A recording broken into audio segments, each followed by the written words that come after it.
Telugu Desam party అధికారంలోకి వచ్చి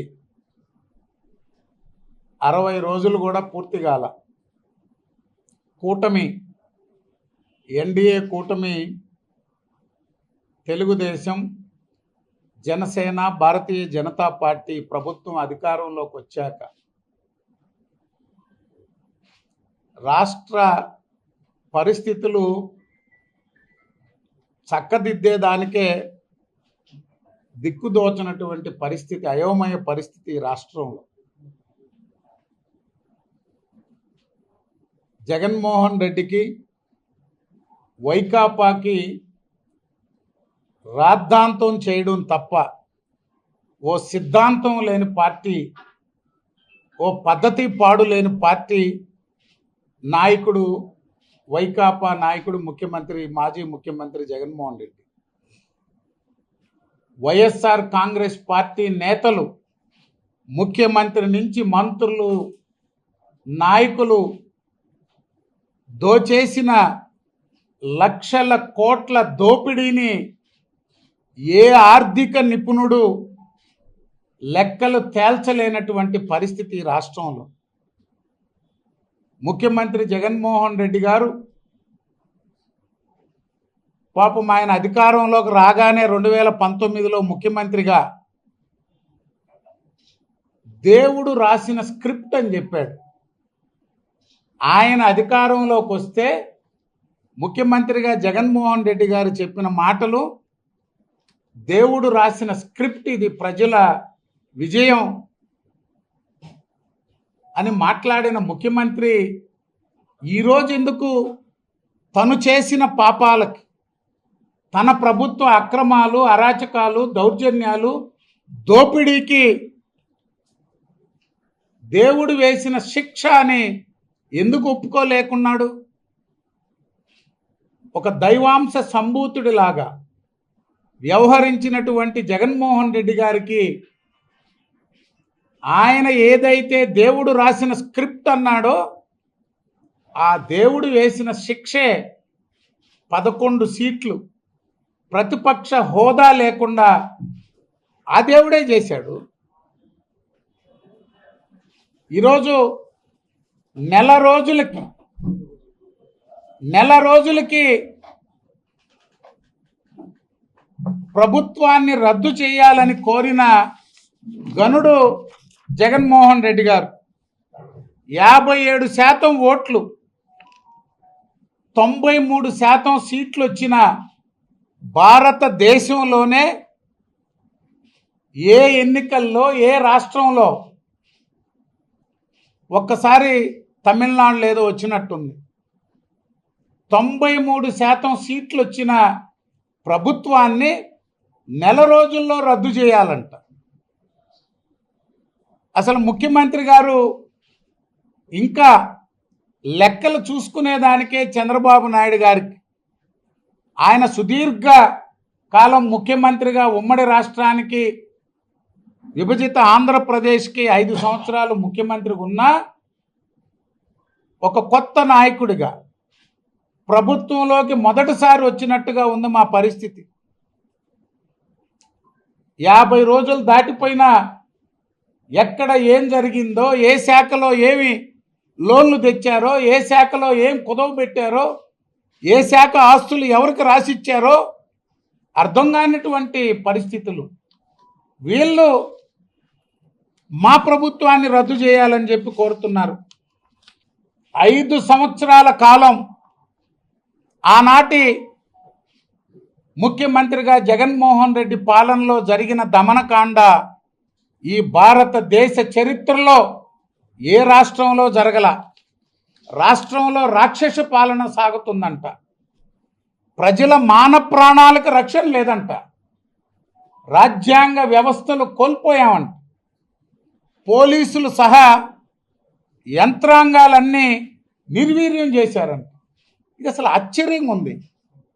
జగన్మోహన్ రెడ్డి గారు మాట్లాడుతుంటే ఢిల్లీలో అసెంబ్లీ ముందు నిలబడి పేరు పెట్టి పిలుస్తూ, గుర్తుంచుకో 3 సింహాలుండేది, 3 సింహాలుండేది,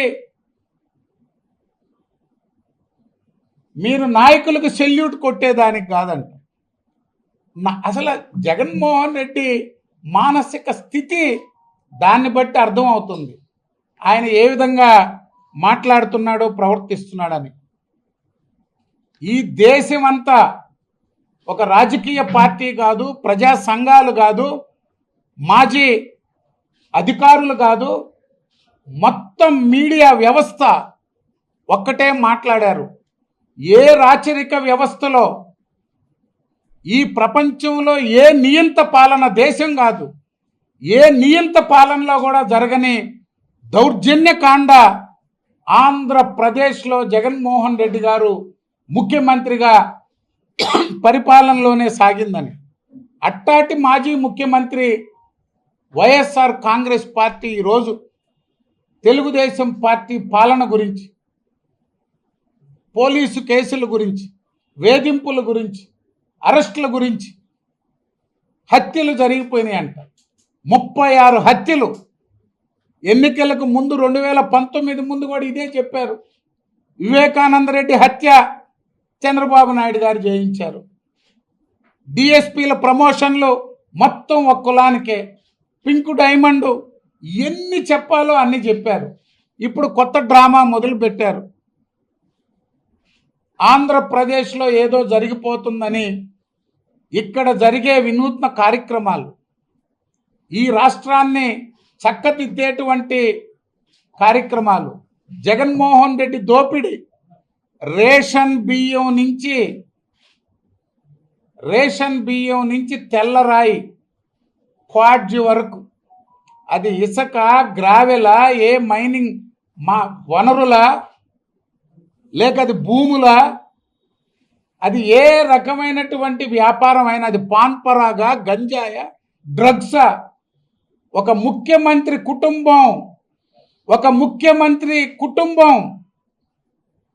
ఒక ప్రభుత్వం గంజాయి, డ్రగ్స్, సారాయి, రాళ్ళు, గ్రావెలు, ఇసుక అమ్మిన పార్టీ ఏదంటే వైఎస్ఆర్ కాంగ్రెస్ పార్టీ ప్రభుత్వం. వైఎస్ఆర్ కాంగ్రెస్ పార్టీ ప్రభుత్వం ఇవన్నీ నిలిపింది వైఎస్ జగన్మోహన్ రెడ్డి కుటుంబం. మీరా మా గురించి మాట్లాడేది?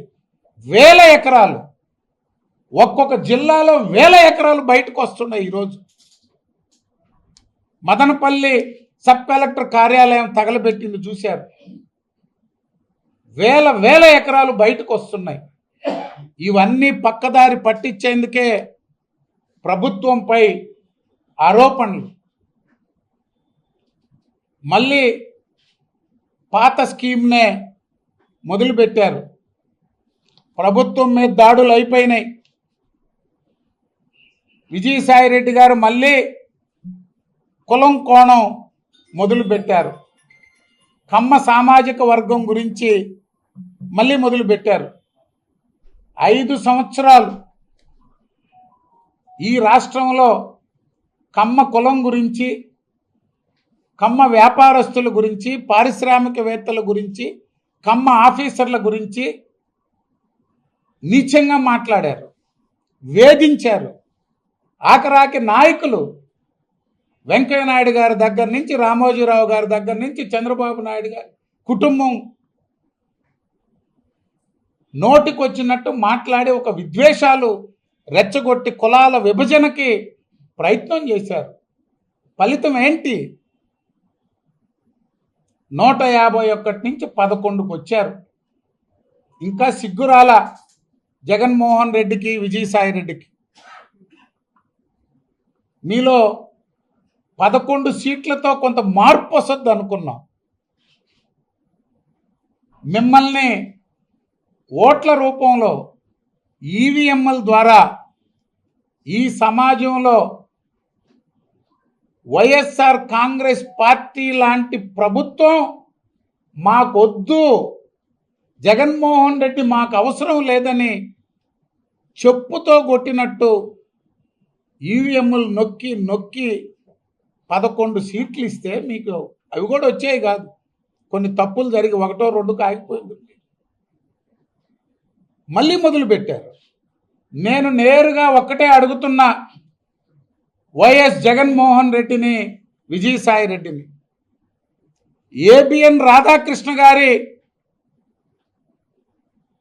పాదాభివందనం చేసినప్పుడు కులం గుర్తు రాలేదా?